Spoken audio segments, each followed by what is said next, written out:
여행을 가게 되어지면은 여행을 어디에 가느냐, 무엇을 먹느냐, 어디에서 잠을 자느냐 만큼이나 더 중요한 것은 내가 누구와 함께 여행을 하는가입니다.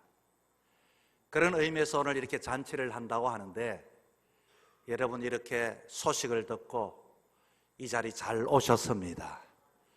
잘 오신 이유가 정말로 우리가 이 세상 속에서 수많은 사람을 만나지만 그러나 믿음의 생활을 하는 사람들을 만났다는 것, 이 소식을 듣고 용기와 결단을 내려서 함께 예배 드릴 수 있다는 것은 얼마나 귀하고 소중한 일인지 모르겠습니다.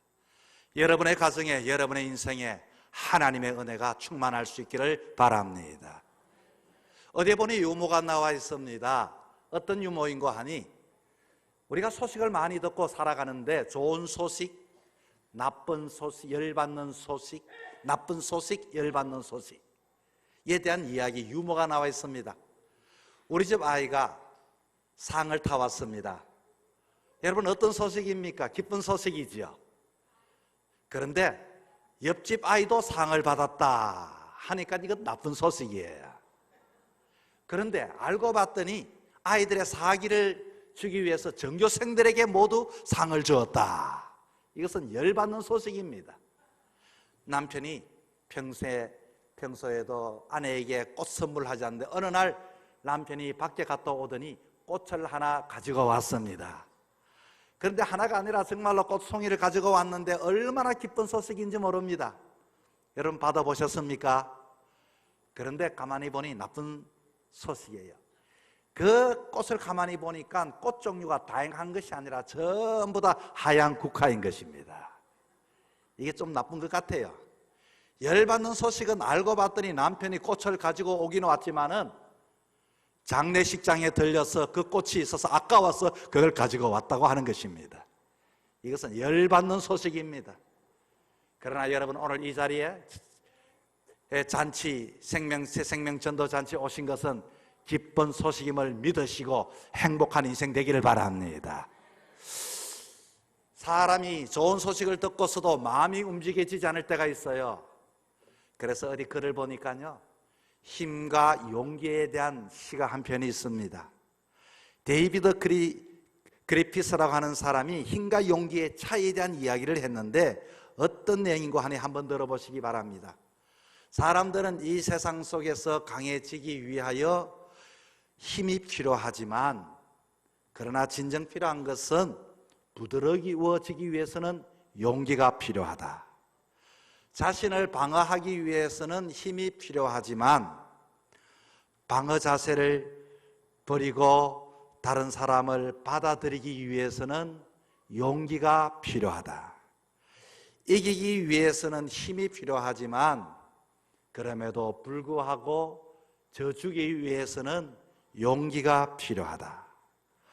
홀로 서기 위해서는 힘이 필요하지만 누군가에게 기대면서 함께 더불어 살기 위해서는 용기가 필요하다. 사랑하기 위해서는 힘이 필요하지만 그러나 사랑을 나누기 위해서는 용기가 필요하다. 이 땅에 악착같이 생존하기, 살기 위해서는 힘이 필요하지만 생명의 삶을 살아가지만 풍성한 삶을 누리며 살기 위해서는 용기가 필요하다.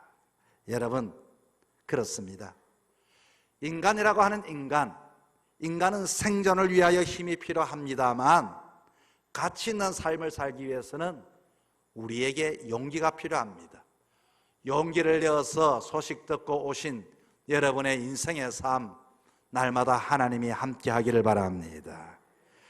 우리 집에 제가 아이를 키워봤더니 둘째 아이가 세상에 태어났을 때에 태어나자마자 인큐베이터에 들어갔습니다. 그것도 한 달 넘는 긴 시간 동안에 인큐베이터에서 생활하게 되었는데, 그때 아이를 낳은 저희 집사람은 남편은 선교훈련 간다고 1년 동안 대만에 생활하고 남편 없이 아이를 낳았는데 그것도 낳자마자 그렇게 인큐베이터에서 이렇게 병원 신세를 지니 얼마나 마음이 힘들었겠습니까? 그런데 이 아이를 회복시키기 위해서는 인큐베이터에서 최상의 영양분을 공급하고 최상의 조건을 만들기 위해서 엄격한 격리로서 이 아이를 이렇게 치료하게 되었습니다. 그런데 실제적으로 사람들은 연구에 의하면은 엄격한 격리 속에서 부모님과 접촉을 하면서 키울 때는 치료도 되지만 아이가 자라날 때 면역력을 가지고 더 잘 자라난다고 하는 것입니다. 아이가 병이 들었을 때 인큐베이터에서 넣어도 키우지만 그러나 가능하다면 엄마와 자주 만나게 하고 눈과 눈을 보게 하고 손을 만지게 하고 아이는 말을 알아듣지 못하지만 이 아이에게 애야 사랑한다, 건강해라, 내가 너를 위해서 기도한다, 이렇게 얼굴과 마주대하며 눈길을 마주칠 때 이 아이는 면역력이 훨씬 좋아서 빨리 치료가 된다는 연구입니다. 우리는 우리들의 자녀들을 어떻게 키웁니까? 이 자녀들에게 좋은 것을 먹여서 키웁니다. 자녀들에게 좋은 이와 같이 교육의 환경을 제공하면 아이가 건강하게 행복하게 잘 자라날 줄 압니다. 물론 맞습니다. 그러나 진정 중요한 것은 이 아이에게 친구가 필요합니다.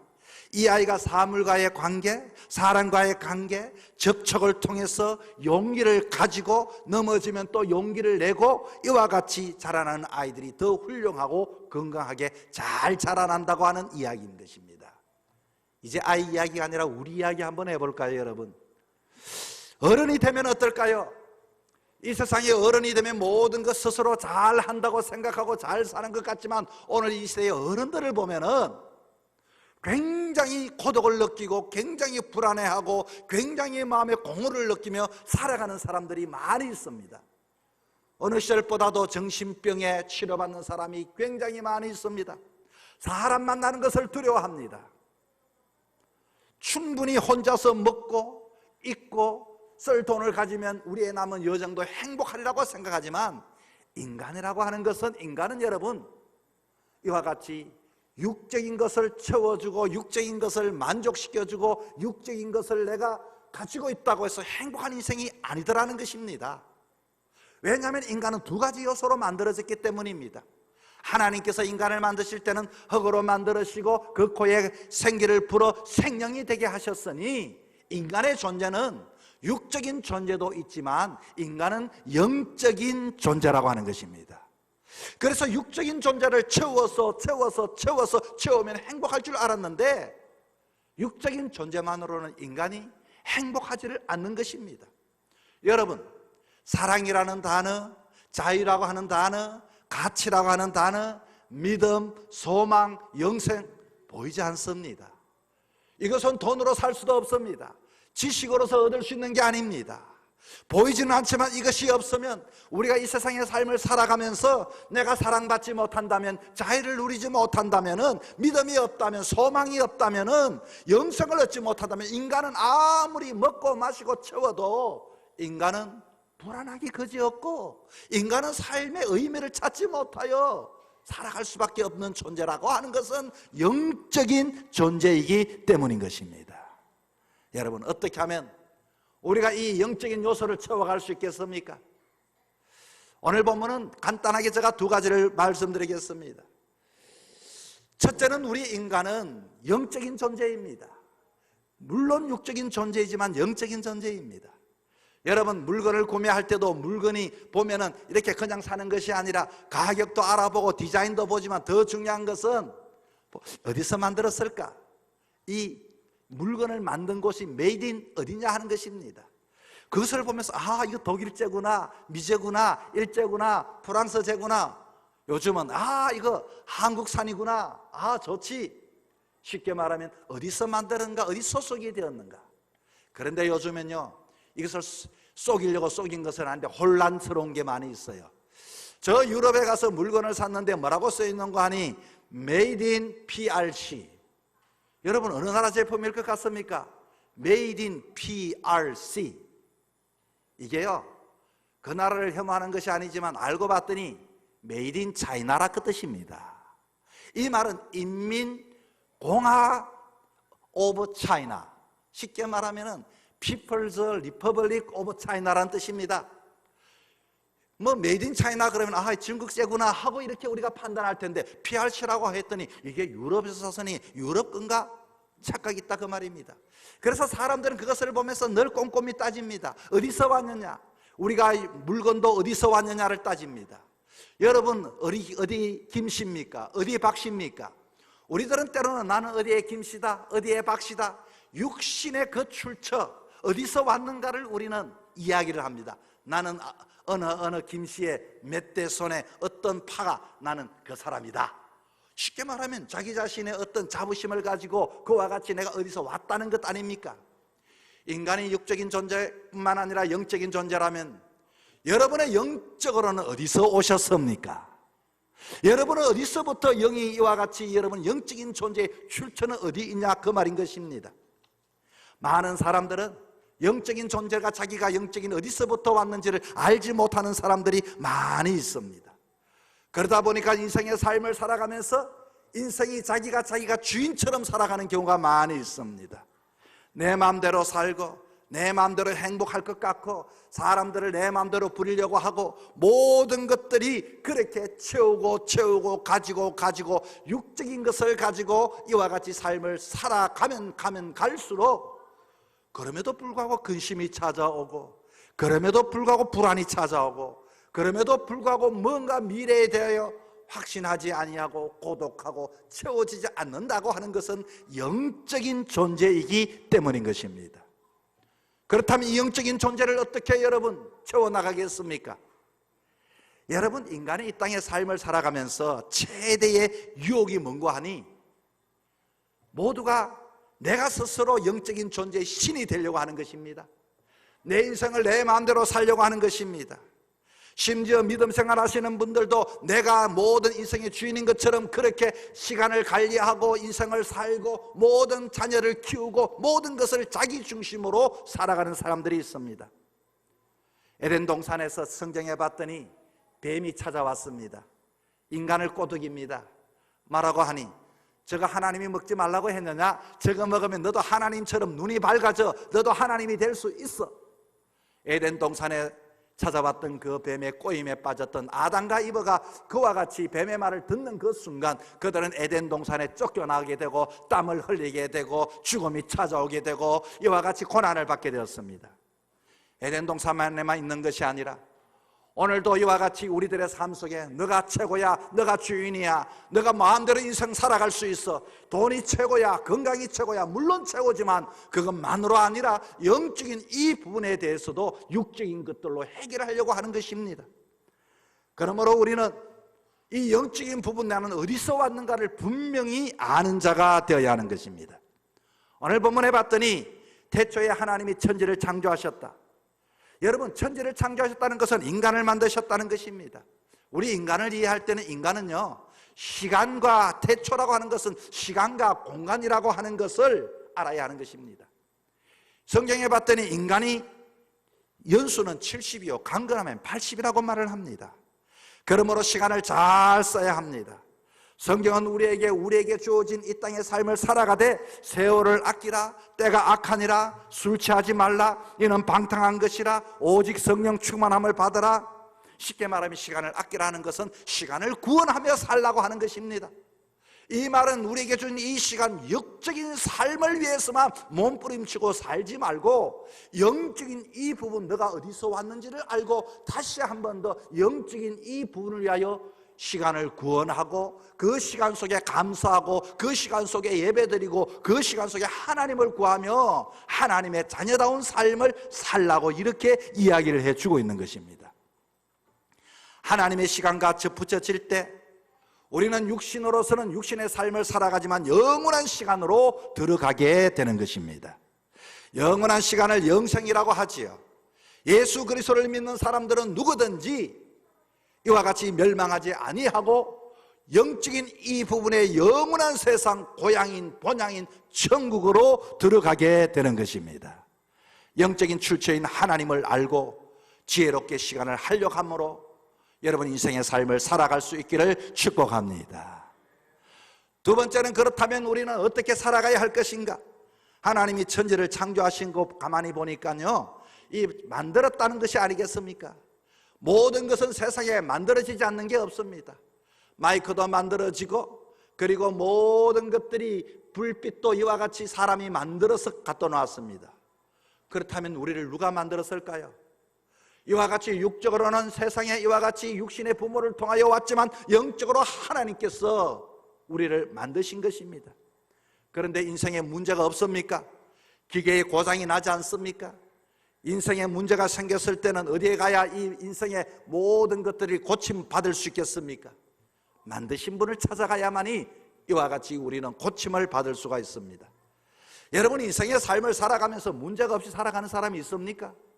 저도 목회자지만 삶을 살아가면서 사람마다, 동력자들끼리, 그리고 때로는 부부끼리, 자녀끼리 수도 없는 건강의 문제, 모든 인생의 걱정근심의 문제에 부딪히며 살아가게 됩니다.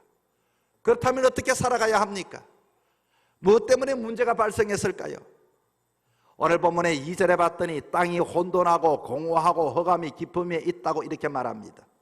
그리고 하나님의 신은 수면에 운행했다고 합니다. 하나님께서 만드셨지만 그 만든 것을 인간에게 주시고, 그리고 우리에게 이 창조의 사역을, 모든 것을 맡기셨습니다. 자유의지를 주셔서 나를 이 땅에 만드시고 나로 하여금 내 의지를 가지고 판단하며 살아가라고 이 땅에 두셨습니다. 그런데 만들어진 모든 것들이 봤더니 혼돈하고 공허하고 그리고 어둡다고 말했습니다. 여러분, 오늘 이 시대의 문제는요, 바로 이 세 가지의 문제입니다. 여러분, 혼돈이 뭡니까? 혼돈은 질서가 무너진 것, 무질서가 혼돈 아닙니까? 여러분, 인간의 비극은 질서가 무너진 겁니다. 인간은 마음에는 하나님을 두기를 싫어하지요. 하나님의 자리에 자기가 올라갑니다. 뿐만 아니라 하나님보다 내가 먼저여야 합니다. 학생들은 선생님과 학생과의 관계 질서가 깨어져 버렸습니다. 부모와 자녀 모든 물질 관계가 깨어져 버렸습니다. 질서들이 깨어진 곳에는 언제나 분쟁과 다툼이 일어나게 마련인 것입니다. 우리들은 어떻게 살아가야 합니까? 우리는 시간에 끌려가지 말아야 합니다. 물질의 노예가 되지 말아야 합니다. 그러므로 우리는 쉼이 없이 살아가는 모든 인생들이 다시금 질서를 세우기 위하여, 이 질서는 우리 인생에 하나님을 첫째 자리에 두고 사는 사람들이 되어야 하는 것입니다. 하나님을 첫째 자리에 두고, 그리고 우리가 그 두 번째 자리에 있고, 우리에게 주어진 모든 것들을 다스리고 정복하며 이들에게 명령하며 살아가는 자가 되어야지, 왜 끌려가고 거기에 구속을 받고 거기에 대해서 이와 같이 우리는 자유함을 잃어버리고 살아가고 있습니까? 여러분, 여러분의 가정의 행복을 원합니까? 인생의 행복을 원합니까? 무엇보다도 여러분의 삶의 첫째 자리에 질서 대신 질서를 주신 하나님 앞에, 하나님을 인생 앞에 둘 수 있는 저와 여러분 될 수 있기 바랍니다. 두 번째는 인생이 공허합니다. 이 시대 인간의 문제는 채워도 채워지지 않고 공허하다는 것입니다. 여러분, 결혼식장에 신랑이 없고 신부가 없이 아무리 좋은 음식이 있다 한들 그 결혼식은 공허한 결혼식일 것입니다.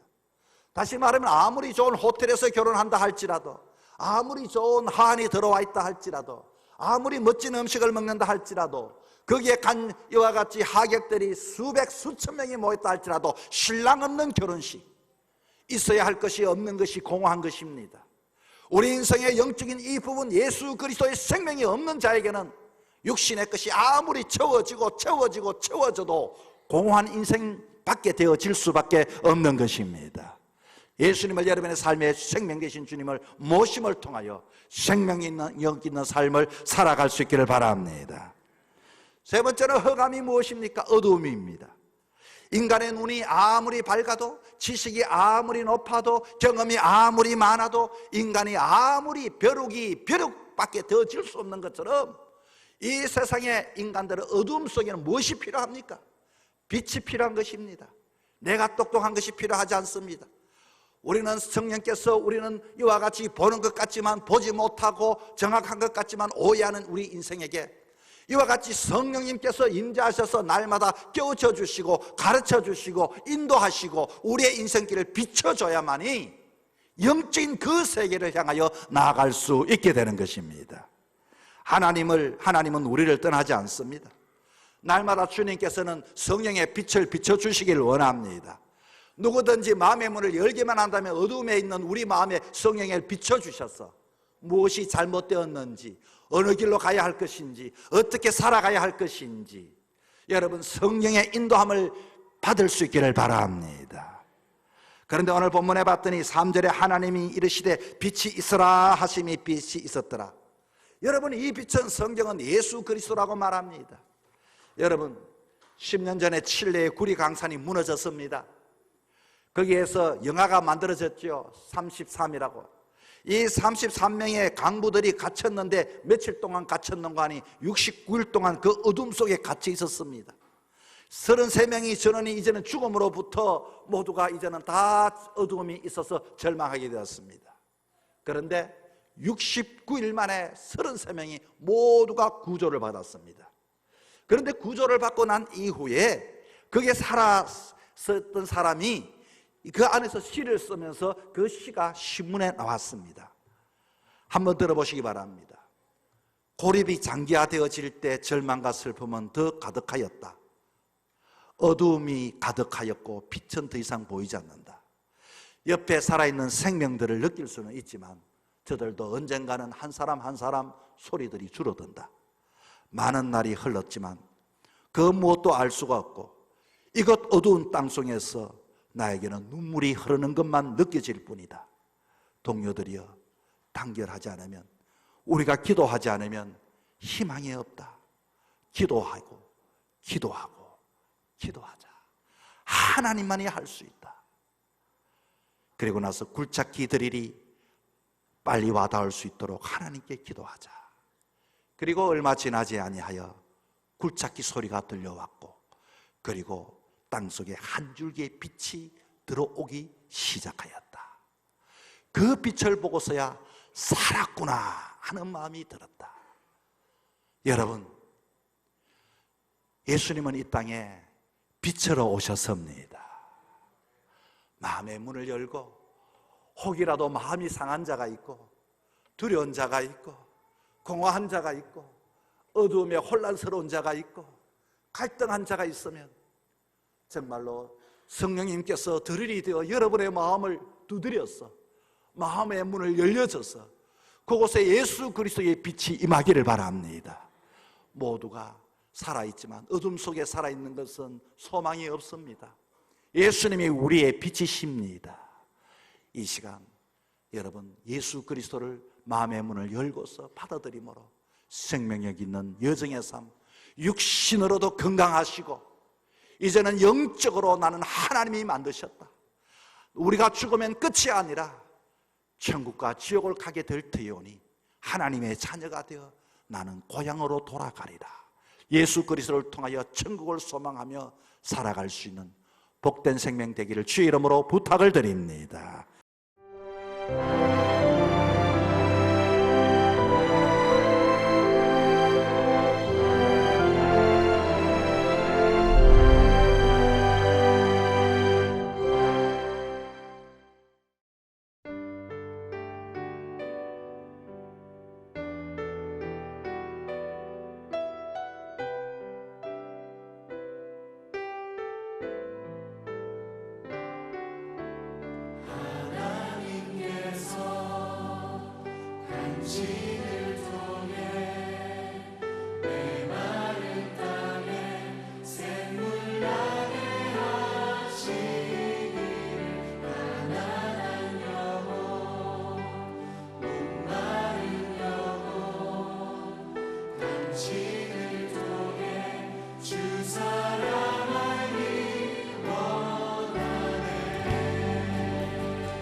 서로 격려하고 축복합시다.